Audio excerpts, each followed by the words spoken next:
preparation, especially in cold climates. Fur traders in Canada used jerky and other dried foods because the fresh stuff was often in short supply. Expeditions to the North and South Poles carried a type of jerky called pemmican because it weighed less and took up less space in their packs. Plus, it had good nutritional content, perfect for sustaining the explorers on their long treks. On National Jerky Day, celebrate this delicious snack that can keep you going on your local expeditions. I'm Marlo Anderson with the National Day Calendar. See you again tomorrow. The most consequential and the most dangerous mistake in history. Be careful raising a baby tiger, because one day it will grow up and eat you. What's the cure for the CCP virus? Way out there on the other side of the world. And I know China is just at the beginning right now, but this is really a first step for them. And especially if they can start bringing fifth-generation fighters into the fold, too, to combat the U.S. F-35s that are currently carrier-borne. They'll be a formidable opponent, but it's still in the early stages right now. And one carrier is not going to make a difference, as opposed to, the United States, which operates much, much more. The question to consider is, what are your speculations as to why the delay happened? And you mentioned some of them, but I just want to get a full take from you on this. That could give Beijing a foothold in the Gulf of Thailand. Wei made clear Beijing was willing to do whatever it took to realize its goals of reunification with Taiwan.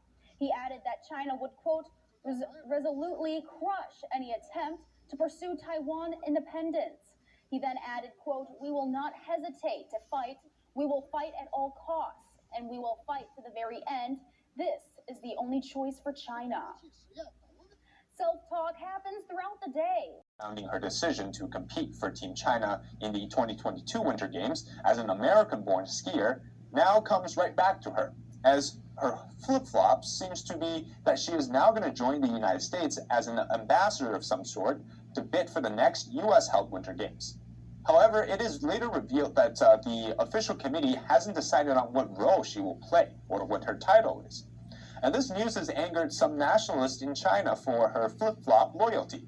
In a sit-down with Time 100, Eileen Gu talks about bringing globalism and inspiring young girls through her actions, dodging questions and answering the lack of answering for the geopolitical question about the U.S. and China.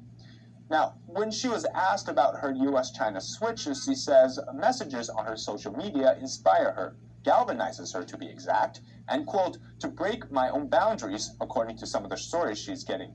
And I guess if you call a two-faced approach breaking boundaries, well, then everybody ought to be breaking boundaries. Will she compete for Team USA next time around in Salt Lake City, or go to Team China if the reward the Chinese government offers is higher?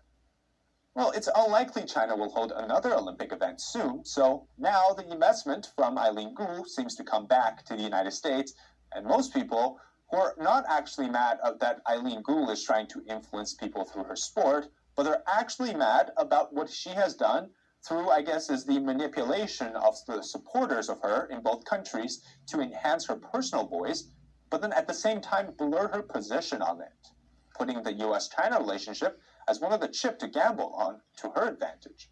And Eileen Gu really shot to stardom in China by winning 2 gold medals and a silver at this year's Beijing Winter Games, and her success was a soft power coup for Beijing, prompting Chinese leader Xi Jinping to mention her by name at an award ceremony in April.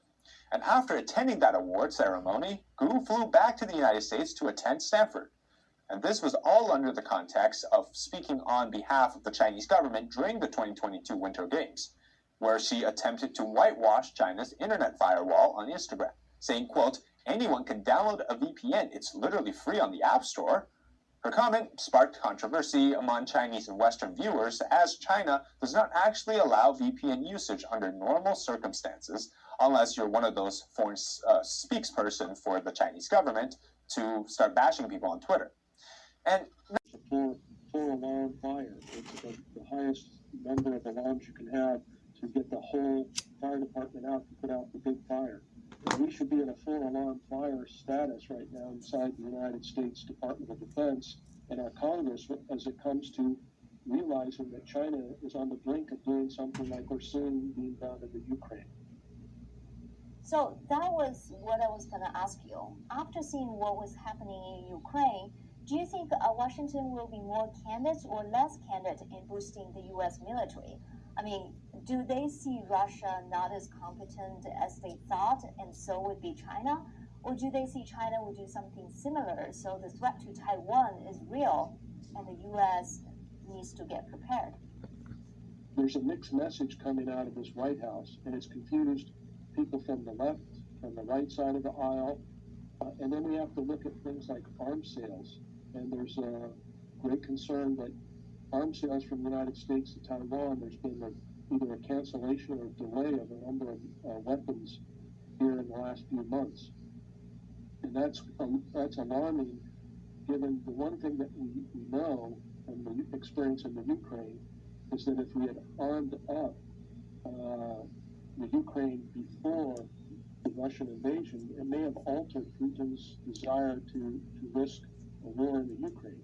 And I know many, many people in Washington, D.C., the experts, the so-called experts, say, if you do that, you will be provoking China to attack. And my answer to them is, that's what you assess. However, what we know is that the Chinese intend to attack Taiwan, and if they're not going to do anything to deter them, so what's the difference? If they're going to come after I send arms into Taiwan, at least we have a fighting chance. If I don't do anything, then those people in Taiwan have no chance. And so I think we've got many, many years of the Kissinger school of engagement that says we should engage with China and things will get better and they'll come along to understand how beneficial the existing international system is. We got 50 years of engaging with them, and that didn't work.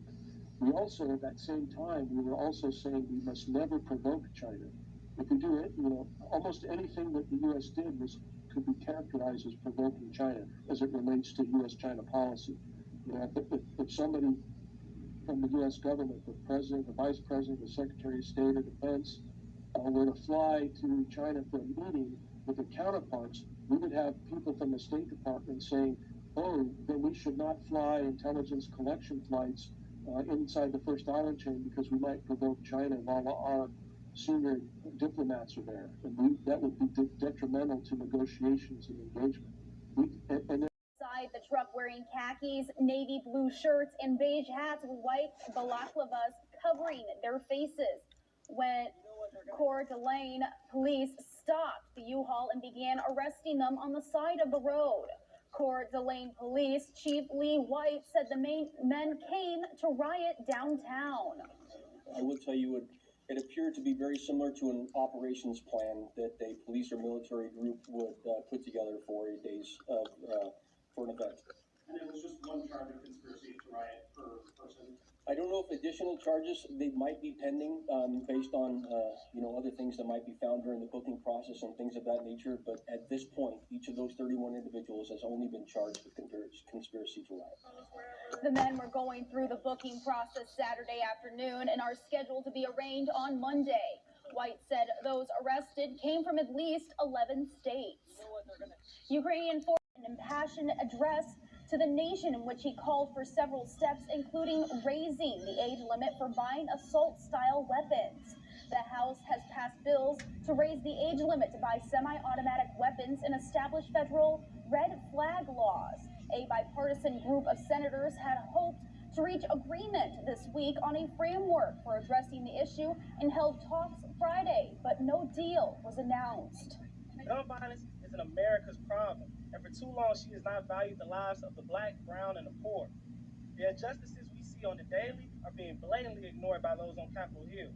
The cries of the nation's children can be heard across the world, and you choose to turn a blind eye and a deaf ear to the lives being taken. Your job is to represent and serve all the people who call this country home. And so far, you've shown us you only represent the pockets of whoever donates the most to your campaign. If you took, I wonder what some of these folks would do when somebody breaks in their home. Dial 911? What if there are nobody to answer that 911 call? And those folks don't have a weapon in their house to protect themselves or their loved ones. But they don't want anybody else to have weapons.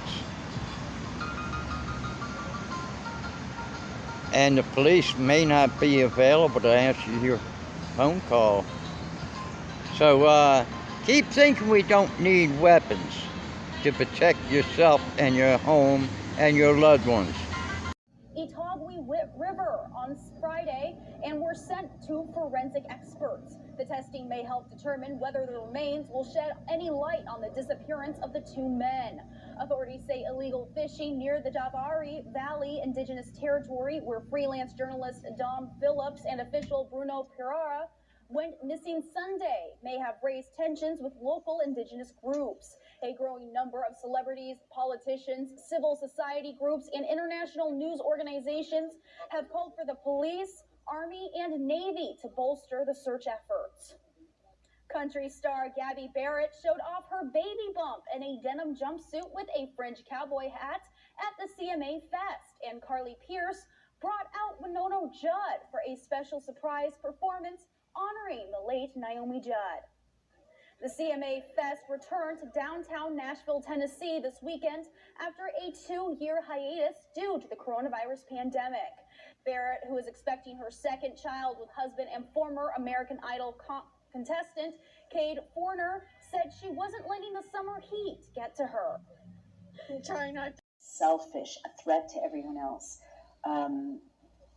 irresponsible, careless, toxic, and dangerous.